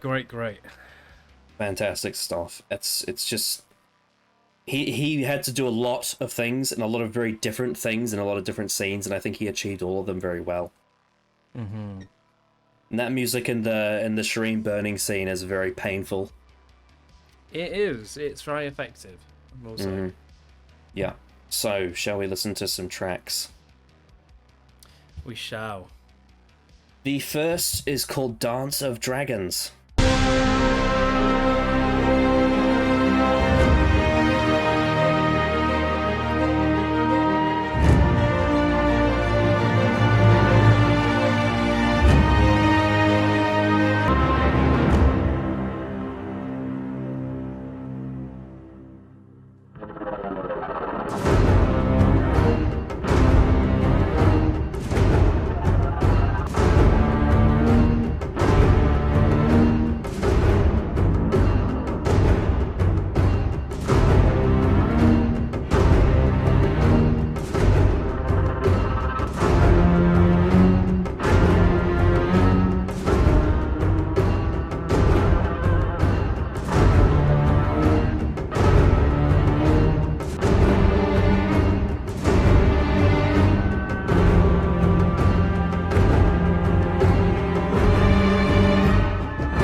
Yeah, it's very, which have a very bombastic version of the Targaryen thing. I was thinking during that, Daenerys has just a lot of bombastic themes for her and renditions of her theme that are very of that bombastic, like she's the savior. You know what I mean? There's a lot of that with Daenerys specifically in comparison to a lot of other characters. I do know what you mean, yes. Maybe the closest would be Jon, but I feel like there's more earned for him, for his kind of character. Well, in that case with Jon is that the bombast comes from the Night's Watch. You know, the Night's Watch itself is the bombast, but the Stark theme is not bombastic. So it depends on which side of Jon you mean. But as Lord Commander, yes. Daenerys, it's kind of it's the connection between her and the dragons that create that bombast. But all very good music. Yeah. just the wrong tone for the scene, in my opinion. I just wish it was done in the way that where it's Danny saving Drogon as opposed to Drogon saving Danny. That's the thing about it that doesn't sit right with me. Speaking of not sitting right with me, the next track is called Forgive Me. Now I believe it's the one from season 5, not season 4, because there's 2 of them. Okay, well, we're on season 5 anyway. Yeah. Yeah, I believe it is, because there's a song called Forgive Me that's on the season 4 soundtrack as well. That is very strange. That's a massive blunder to do that. Yeah. But it's yeah, like there is. Oh, that's very strange. The Forgive Me from season 4 is the one that when Jorah Mormont has to leave Marine, I believe. Forgive Me, Khaleesi, whereas this one's... That should just name it Forgive Me, Khaleesi. Why do you have 2 tracks called Forgive Me? That's a bit of a blunder from Raymond. Yeah, well. It is what it is. So, are you ready for Forgive Me Act 2?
So they do a big twisting of Stannis and the Lord of Light's theme with that.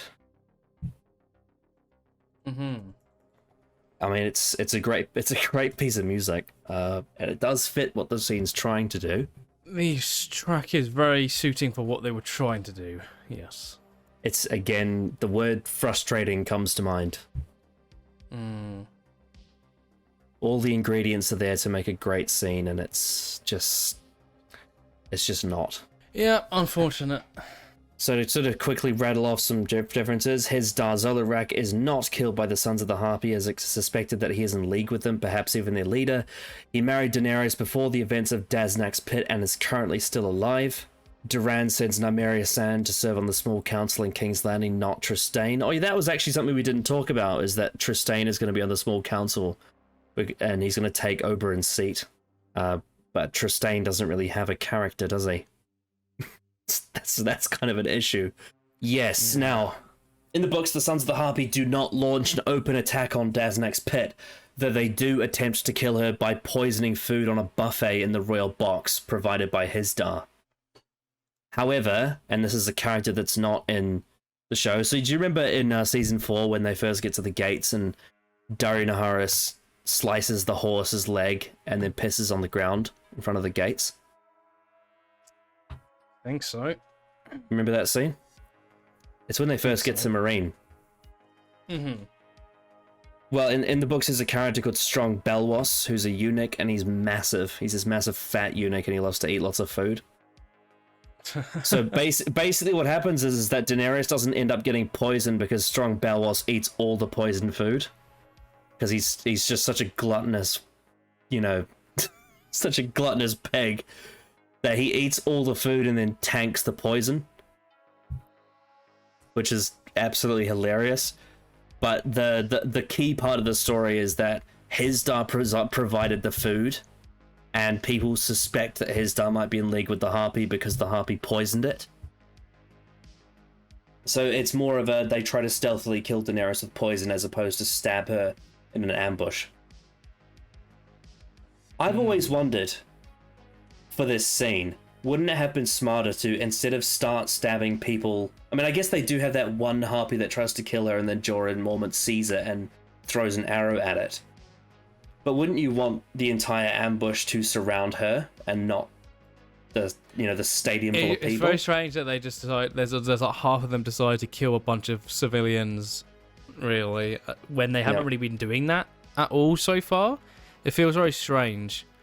Like, they've been killing people close to Daenerys or, like, Unsullied, mainly, this season, yet. They just did, like, a Merides Red Wedding. They just, for some reason, decided, now we're going to kill civilians, when our task is to kill Daenerys and anybody that follows her. But the thing is, with the Red Wedding at the twins, they could have poisoned them if they wanted to, but they didn't, because they wanted to humiliate them. They wanted to humiliate Robb. And that was the point of it. They wanted him to eat his shit when he died. So they wanted him to be stabbed by Roose Bolton as opposed to being poisoned. And that is the difference. Yeah. It's very strange, everything with Marine. And also, it makes a lot of viewers who've read the books very confused because they're like, well, if Hizdar's dead, then who the fuck is in charge of the Harpy? We don't have anyone else to suspect. We don't know anyone else to suspect.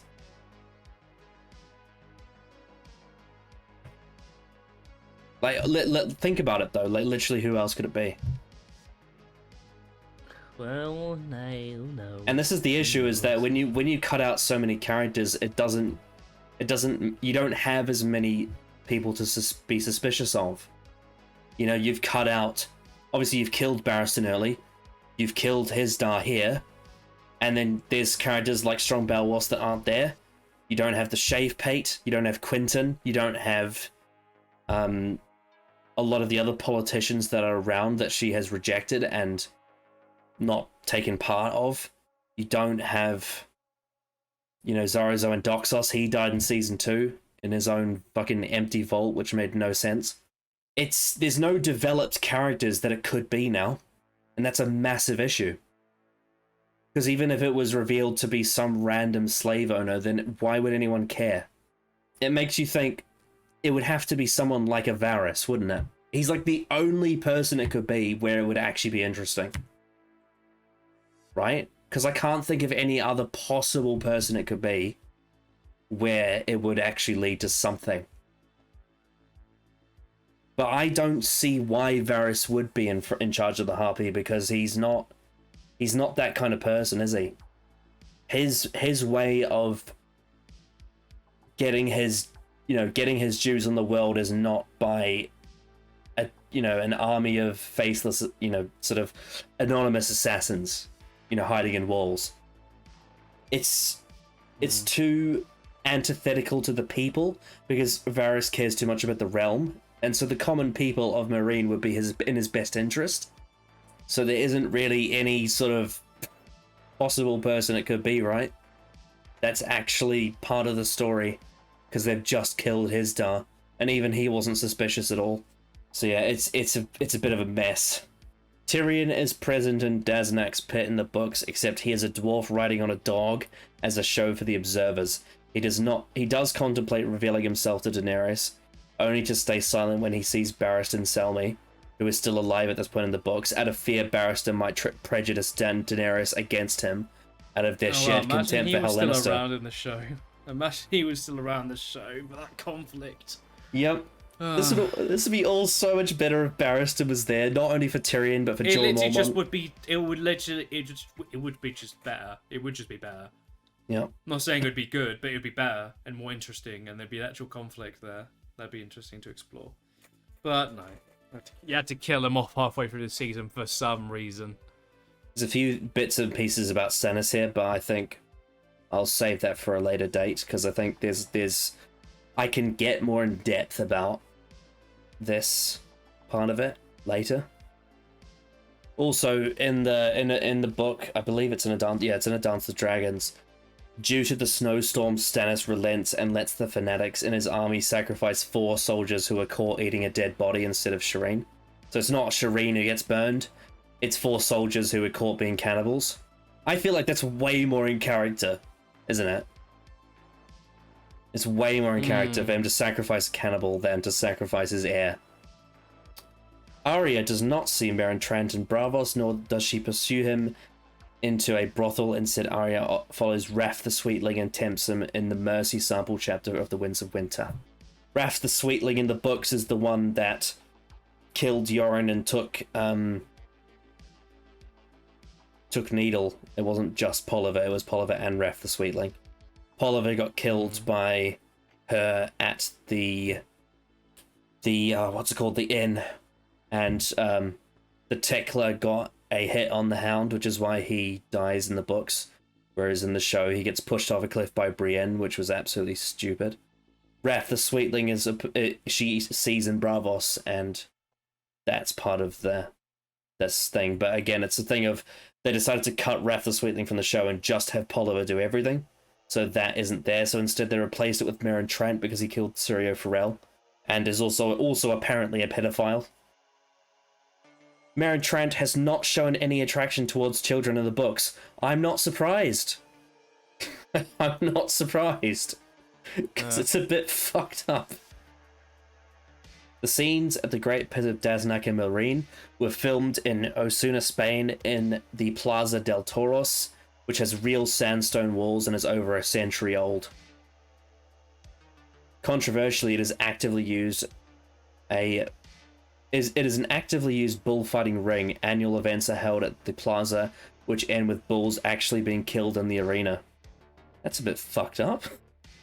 This is only the 5th episode in the entire TV series with no scenes at King's Landing. We got two this season. We also got Kill the Boy as well. Yeah, it did. Although I imagine you would believe that the last episode of the season will have a lot of focus on King's Landing. Also, just to note, this is the first episode of the show that spoils something that happens in a future book.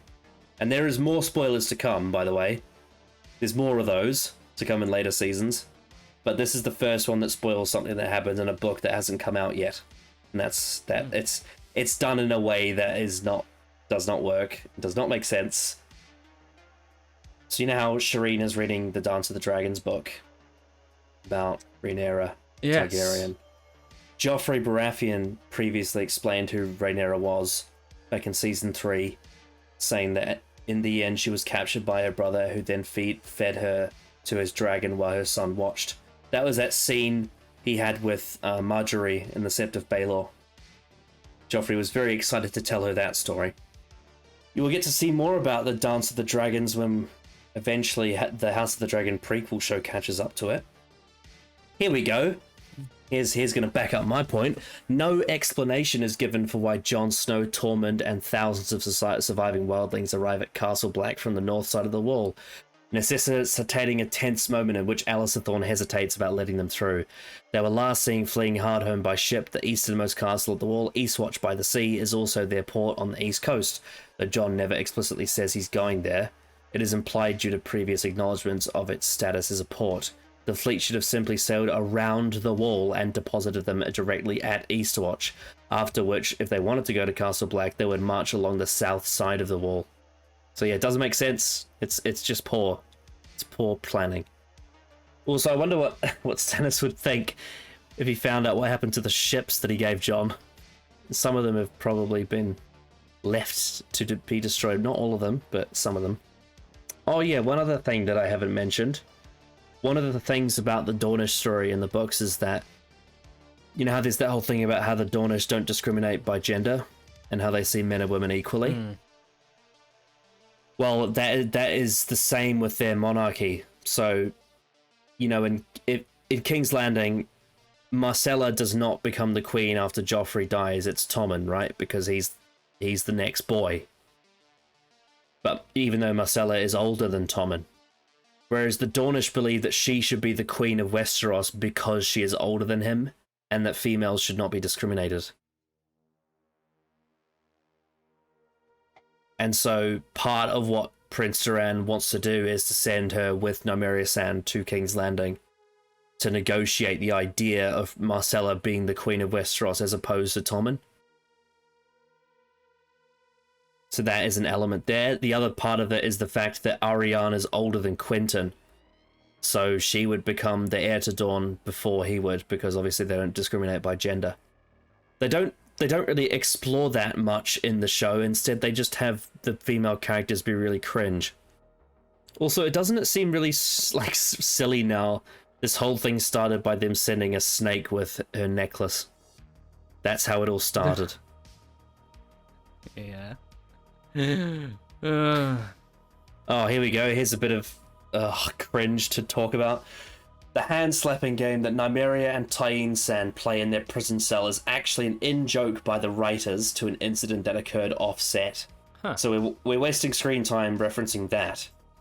During one of the season rap parties, David Benioff got very drunk and started goofing around with Jason Momoa. So I imagine it's either season 1 or 2 rap. One thing led to another, and Benioff became so brazen that he challenged Momoa to a hand-slapping game he had seen him take part in before, and which Momoa is very good at, obviously because he's quite strong. And the inebriated Benioff ended up losing. By the time Benioff got home later that night, he had sobered up somewhat and regained more feeling in his arms. He turned to his wife and said that Momoa had actually broken his hand. The story circulating around that Momoa actually broke his hand in a fit of anger after learning for the first time that Drogo would die at the end of season 1 is just a false rumor that got corrupted from this incident. Oh my god. So that's a funny story, but why the fuck did they have this scene reference it? It just seems so unnecessary. Yeah. Pretty much all the prison scenes are just so dumb. Apparently Maisie Williams actually had some oyster shucking lessons, so she learned how to cut them properly with that knife. And apparently the oysters that she sells to the Thin Man are actually filled with mushrooms because the actor playing the Thin Man is vegetarian. Imagine stinking out a brothel with oysters.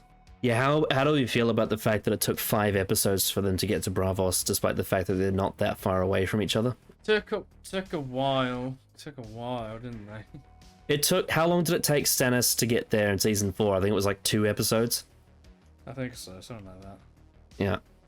To get from Dragonstone to Braavos. They really must have mucked around. The only real, sort of good faith headcanon you can do is say that the timelines are out of sync and we're seeing things not in the order they happen. But it's still weird.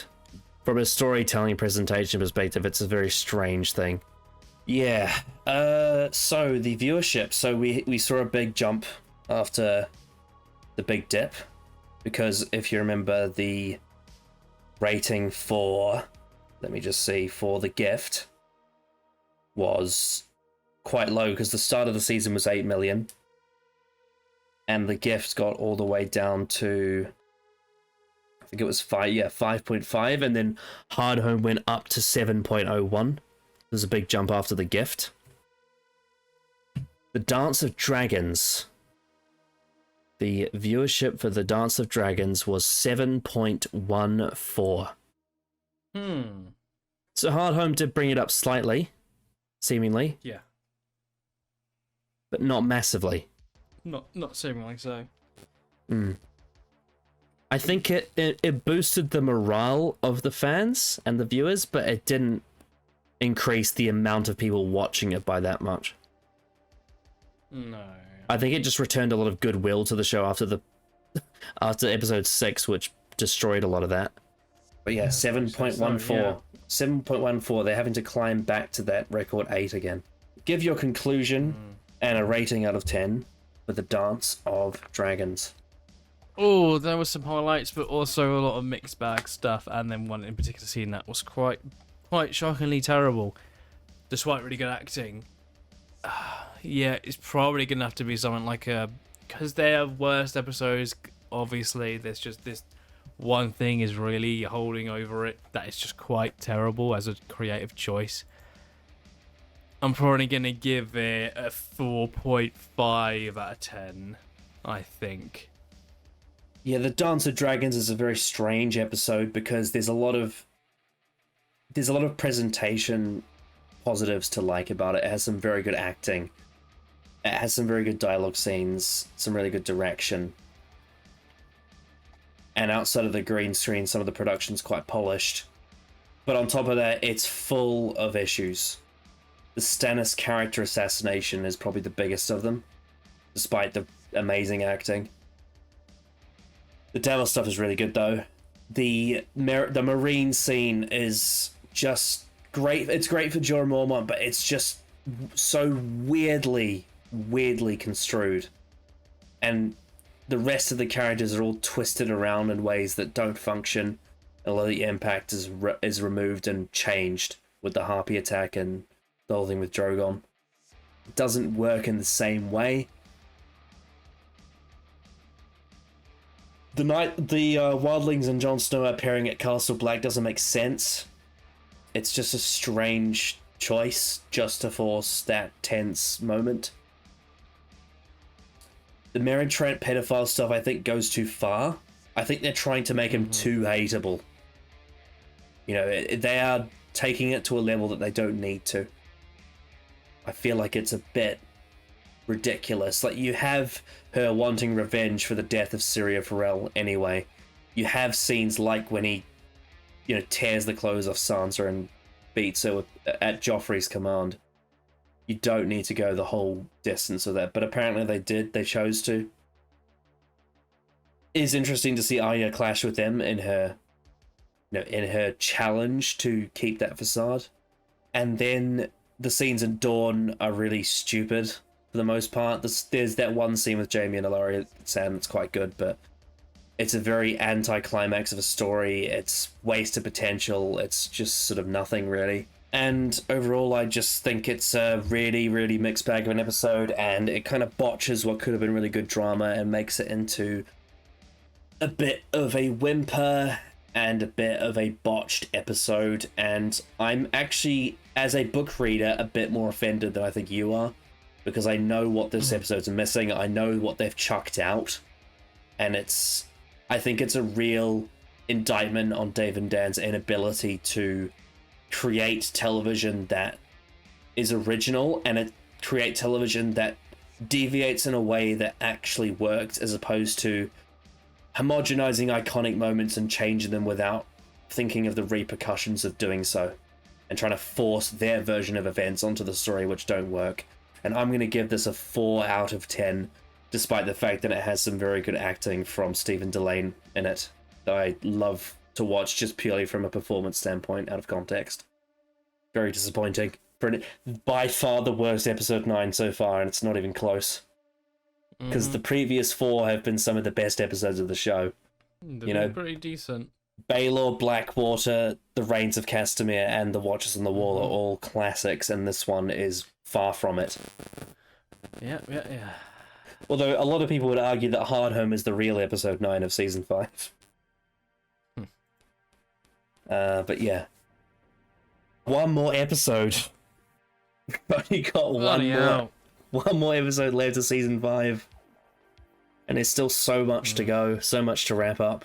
There is, and I don't know what they're going to do. Yep. The next episode, episode 10, the finale of season 5, is called Mother's Mercy. Your anticipations for Mother's Mercy. Could be something to do with Daenerys, you know, the mother of the dragons. That'd probably make the most sense. And then probably something to do with Cersei as well. Considering we didn't get any King's Landing this episode, I imagine King's Landing will be a big part of next episode and the finale. So there might be a relation between, like, both mothers within the show. That would make the most sense. We shall see, though. We shall see. Yep, it's a big episode. There's a lot they have to do. There's a lot of storylines that are begging for a climax. Can they pull it off? Is the question. Can they? Well, I guess we'll wait and see. If we assume that every storyline is in it, let's just assume that's correct. We have to deal with Jon bringing the wildlings back to the wall. We have to deal with Arya sighting Meryn Trant in Bravos.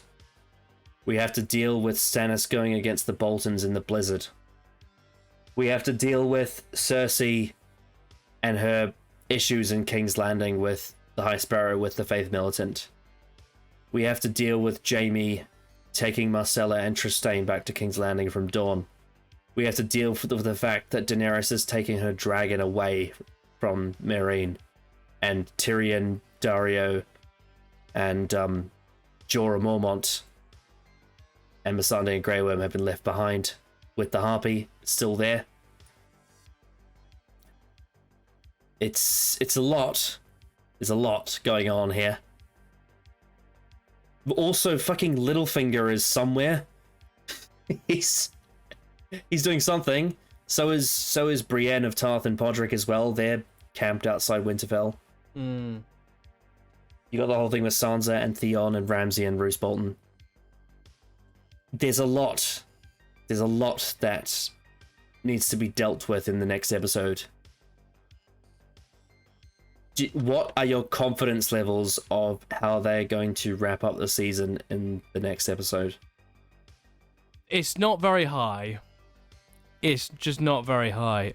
Because with the things that have been good this season, which has been Cersei and the Wall, really, I guess the stuff with Cersei could be wrapped up in terms of what her whole season has been about. But with the Wall, it's kind of done in a way. Like, they've done, I would say, the biggest part of their story this season is pretty much over, and it's sort of going to be setting up next season's conflict, I imagine, between Jon and a lot of the people at the Wall. Cersei, I imagine there's going to be something to do with the High Sparrow. We'll see there, but yeah, other than that, everything else, though, I don't know how the fuck they're going to wrap up Dawn. I don't know what the fuck they're going to do there. The Boltons are they've just been in Winterfell all season, and they're just sort of waiting, in a way, seemingly. Obviously, we heard what they actually did, but we didn't see it, and it just feels like they're quite stagnant at the moment. Mm-hmm. And then everything to do with Stannis, I have no idea what they're going to do with Stannis next episode after this, because yeah, I'm not sure. I really don't know. There's this whole storyline in the books where he takes the Deepwood Motte Castle, which is originally for House Glover. Deepwood Motte, during that whole time when Theon took Winterfell in season 2, his sister took Deepwood Motte from the Glovers, and she is basically staying at that castle, which is in the forests at north of Winterfell. That's why it's called Deepwood. But, she has her own point of view chapters, and Stannis takes Deepwood Motte from Theon's sister. And the idea is that there is a connection in the sense that the Boltons have Theon and Stannis has Theon's sister. And there is a link there. There's other parts of it too, in the sense that, as I explained in the first episode of the season, Mance Rayder being burned in the books is a trick. They burn Rattleshirt, who is the guy who gets killed by Tormund at Hardhome in the show.